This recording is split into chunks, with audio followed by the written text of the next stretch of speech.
Autour de la première ministre Judith Suminwa la primature, quelques ministres de son gouvernement, l'intersyndicale et le patronat. Objectif, faire le suivi de l'application du SMIC réajusté à 14 500 francs congolais, appelé à passer à 21 500 francs en ce mois de janvier 2026. Cela conformément au décret signé par la chef du gouvernement le 30 mai 2025. Pas de recul pour cet acquis social, s'est opposé Judith Suminwa à l'incapacité dont certains représentants des employeurs ont évoqué. La posture de la première ministre a été saluée par les syndicalistes. Ils estiment que Judith Suminwa est entrée dans l'histoire sociale du pays grâce à cette action. Le ministre de la Communication, Patrick Bouyaya, est revenu sur la position de la première ministre qui encourage la tenue de la réunion du Conseil national du travail pour aplanir les divergences. Il y a évidemment des questions, des divergences sur un certain nombre de points.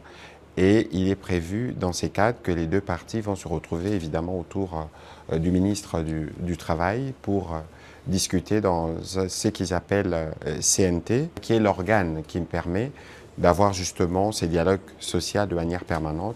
Il vous souviendra que c'était un engagement pour la première ministre, y compris pour le gouvernement, de s'assurer que nous réservons la paix sociale tant dans le secteur public que privé. Le dispositif légal de suivi a été lui rappelé par le ministre de l'Emploi et du Travail. La loi prévoit une commission de suivi des SMIC.